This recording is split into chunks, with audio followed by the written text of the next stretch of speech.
พี่น้องทางฝั่งไทยแบบสนใจมักเขาแท้ๆแบบอยากแต่งงานจะนี่น่ะสิได้บ่สมมุติว่ามาขอแท้ๆนี่ค่าดอกนี่คำจักบาทสมมุติว่าแต่งงานนี่จะไปอยู่นำผัวหรือว่าจะอยู่เฮือนนี่สบายดีพ่อแม่พี่น้องเนาะมื้อนี้บรรยากาศตอนเช้าอยู่ที่เฮือนน้องเอียงเนาะอยู่บ้านนาโฮมเมืองแบงแขวงลำไส้เนาะโอ้น้องเพิ่นตื่นเช้าหลายเด้น้องเพิ่นน่ะดูมันเนาะชาวชนเผ่ากะหมู่นี่ดูมันขนาดน้องเพิ่นตื่นนี่ประมาณจักโมงมื้อนี้4 โมงเนาะวัน4 โมงปลายเบาหลังยังนอนบ่ทันตื่นเทื่อได้ยินเสียงน้องเพิ่นลุกมานึ่งข้าวพอดีว่าเบาหลังเดินทางมาดอยแล้วก็จะกลับบ้านเนาะมันค่ำมันมืดก็อันตรายเด้น้องสาวเพิ่นก็พอเพิ่นว่านอนพักผ่อนนี่ก่อนเนาะเพิ่นก็มานอนพักผ่อนอยู่กันน้องสาวเพิ่นมื้อนี้ก็มาตามคำขอของ FC ทางคนไทยอ้ายคนหนึงล่ะว่า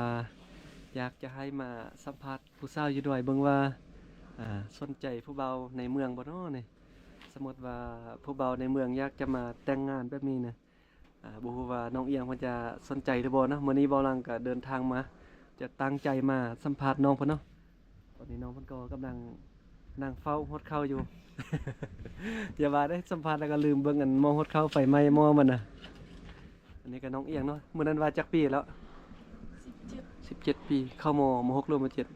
7น้องเพิ่น17 ปีเข้าม6เนาะโอ้เป็นสาวงามเลย17 ปีน้องสาวเพิ่นว่าโสดบ่ตอนนี้นะโสดแท้ๆเนาะน้องสาวเพิ่นว่าโสดยังบ่มีคู่เทื่อเนาะสมมุติว่าอันมีคนสนเผ่าเราล่มหรือว่าอันพี่น้องทางฝั่งไทยแบบสนใจมักเขาแท้ๆแบบอยากแต่งงานจะนี่น่ะสิได้บ่ได้ถือว่าถ้าว่าจะมาแต่งงานในฮีตของนี่จะเบิ่งตามพ่อแม่ก็ต้องว่าจะเอาทางฮีตของทางฝ่ายหญิงหรือว่าฝ่ายชายแต่ว่าน้องเพิ่นว่าบ่ว่าจะเป็นชนเผ่าใดก็อย่าเนาะเราลุ่มหรือว่าคนมงหรือว่าคนไทยเนาะสามารถจีบแล้วก็แต่งงานกันได้แต่ว่าต้องเฮ็ดถูกตามฮีตตามของตาม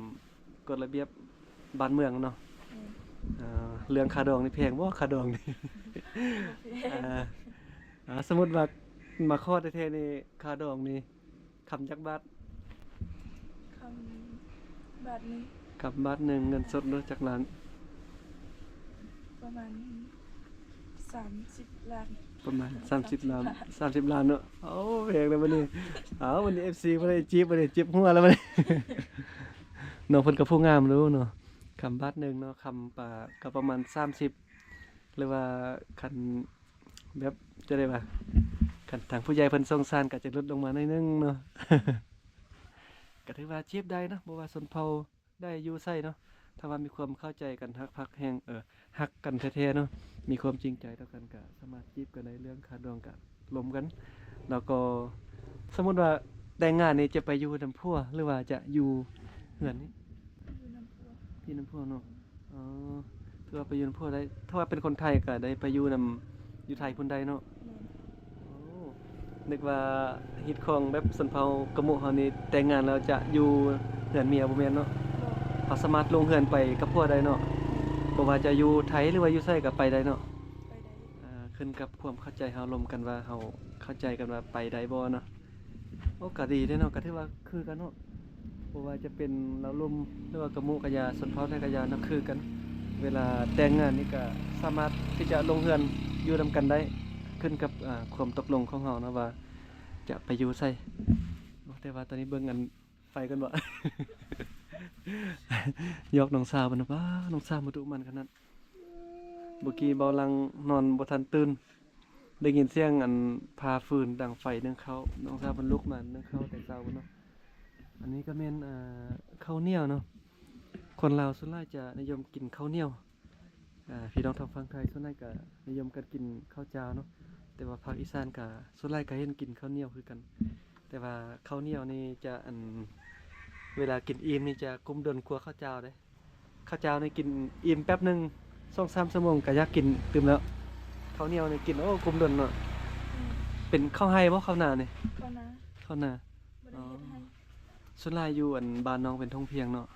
เขาเจ้าจะเฮ็ดนาหลายแต่ว่าบ้านได้เป็นหน่วยผู้ก็เฮ็ดให้เนาะแต่ว่าน้องนี่บ้านน้องนี่ดีได้เป็นทงเพียงน้องก็เป็นคนดุคนมันเนาะตามที่ไอ้เบิ่งกันน่ะเป็นเด็กลูกสาวนึ่งข้าวขอกินเนาะ ทางงานทุกคนก็เก็บซื้อกันเครื่องปลาเด้ดูมันเด้มื้อนี้ไปโรงเรียนบ่มื้อนี้น่ะ ไป ไปอ่ะ ไป คือว่าเซ็งมื้อสุดท้ายเนาะ แม่น น้องสาวเพิ่นจะเซ็งมื้อนี้เป็นมื้อสุดท้ายเอาฝาก FC เป็นกำลังใจให้น้องเพิ่นเด้อเนาะอันมีหยังจะฝากถึง FC ได้บ่ สมมุติว่า FC สนใจจีบๆจังนี่นะมีหยังจะฝากถึง FC เด้อ สิจีบเอาจีบได้ จีบได้เนาะเรื่องฐานะนี่เกี่ยวบ่ บอกแล้ว เรื่องฐานะบ่เกี่ยวเขาแต่ว่ามีความจริงใจเนาะโสดก็จีบได้ ได้ หน้าตาเด้อเกี่ยวว่าหน้าหน้าตานี่ ตาบ่เกี่ยวคอขอแต่ใจดี น้องสาวเพิ่นว่าเรื่องหน้าตาฐานะบ่เกี่ยวเขาแต่ว่ามีความจริงใจ จริงใจ นิสัยดีเนาะมีความรับผิดชอบเป็นผู้นำเนาะว่าง่ายๆเนาะเป็นผู้นำแบบนี้น้องเพิ่นก็โอเคแล้วเรื่องหน้าตาก็ธรรมดาเนาะก็บ่ถึงว่าขั้นว่าขี้ร้ายเกินไป แล้วก็บ่ถึงขั้นว่าจะเอาโลแบบนั้นน่ะเอามาพอดีพอเหมาะสมก็ได้แล้วเนาะขอแต่ว่ามีความจริงใจความดุมันบ่หลอกลวงบ่เฮ็ดให้เสียใจ โอ้น้องสาวเพิ่นบ่งามในเวลายิ้มนี่น่ารักขนาดเลยนะน้องมันก็ดังไฟในเขานะเอ้าเดี๋ยวจะพาไปเบิ่งอันบรรยากาศอยู่นอกหน่อยหนึงเนาะเดี๋ยวให้น้องเพิ่นนั่งเฝ้าอันฮดเข้านี่ก่อนสิปีนเข้าตินี่บัดนี้สิปีนเข้าแล้วบัดนี้ว้าอายเข้าวัดน้ำมอกโอเคเอ้าเบิ่งบรรยากาศอยู่นอกบัดนี้ อันนี้ก็เป็นบรรยากาศอยู่นอกเนาะอยู่หน้าบ้านของเฮือนน้องสาวเพิ่นเป็นบรรยากาศตอนเช้าเมื่อคืนนี้เบาลังก็นอนพักผ่อนอยู่นี่เนาะเพราะว่าจะกลับคืนมันก็ค่ำเมื่อคืนมันดึกเนาะอันตรายก็เลยมาแวะนอนเฮือนน้องสาวเพิ่นลืมบอกนะมี FC คนไทยอายคนหนึงนะเราถามว่าสมมุติว่าเฮาเป็นนักท่องเที่ยวบ่หรือว่าเฮามาเล่นมาเที่ยวอยู่บ้านเฮือนเพิ่นเวลามื้อค่ำมื้อคืนเฮาสามารถนอนพักผ่อนได้บ่ ก็สามารถนอนได้เนาะแต่ว่าเราต้องมีบัตรประจำตัวหรือว่าพาสปอร์ตแบบนี้นะ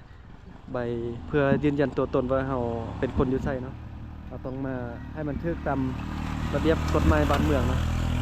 ถ้าว่ามีบัตรประจำตัวมีเอกสารครบเราก็นอนได้เนาะมีแต่มาแจ้งในบ้านเพิ่นว่าเราจะพักอยู่ไสนอนอยู่ไสนะบ่หลังก็มาฮอดแต่มื้อวานพุ่นเนาะประมาณ 4-5 โมงแลงมื้อวาน ว่าจะมาสัมภาษณ์น้องสาวเพิ่นแต่ว่าน้องสาวเพิ่นยังขาเซ็งแล้วก็ไปเวียกเด้แล้วก็มื้อนี้เป็นมื้อสุดท้ายเนาะที่น้องเอียงจะเซ็งนะอันนี้ก็เป็นเฮือนไม่เท่าของน้องเอียงเนาะ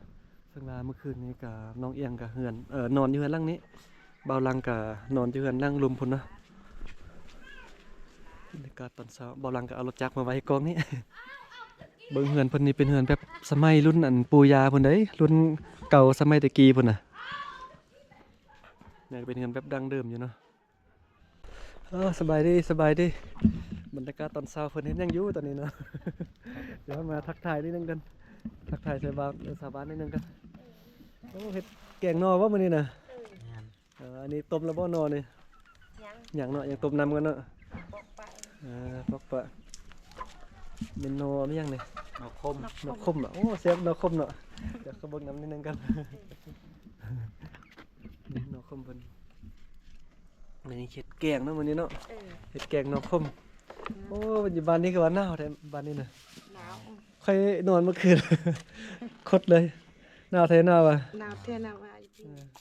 อยู่ดอยเนาะตอนจะเช้า3-4 โมงนี่ป้าว่าก็หนาวกลับมาหาน้องเองคือเก่าเนาะเมื่อกี้ก็ไปเบิ่งบรรยากาศอยู่นอกบรรยากาศบ่ไหวแล้วอยู่นอกหนาวได้เข้ามาในเพราะว่าอยู่นอกมีน้ำหมอกหลายนะมื้อนี้เบาหลังก็ดีใจเนาะที่ว่าได้เดินทางมาหาน้องเอียงได้มาสัมภาษณ์แล้วก็ได้มาเรียนรู้วิถีชีวิตเด้เรียนรู้วิถีชีวิตของน้องเอียงเนาะตอนเช้าให้ยังแดนนะน้องเพิ่นก็ตื่นเช้าเนาะหลังจากนึ่งข้าวเขากินแล้วน้องเพิ่นก็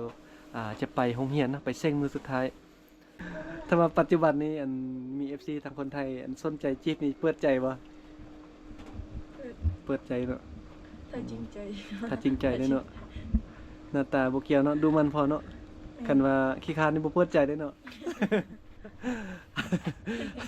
แท้ได้เนาะคันว่าผู้ใดบ่ดุมันเป็นคนขี้คร้านนี่บ่เอาแท้เด้ หน้าตารอกับบ่ได้เนาะต้องดุมันพร้อมวันนี้ก็ขอบใจพ่อแม่พี่น้องเนาะที่ว่า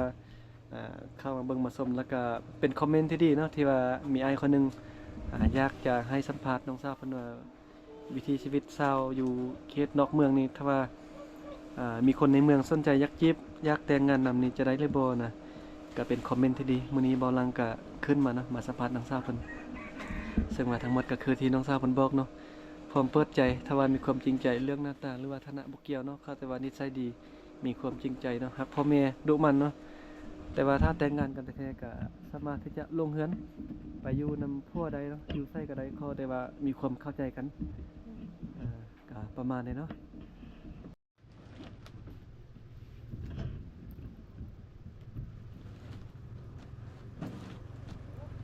นึ่งข้าวแล้วสุกแล้วดีข้าวบัดนี้เนาะ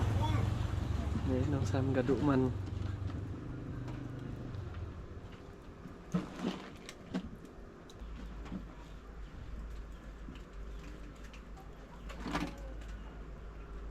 นี่เป็นข้าวหน้าเนาะป้าเราหอมข้าวเลย เรียบร้อยบัดนี้นะ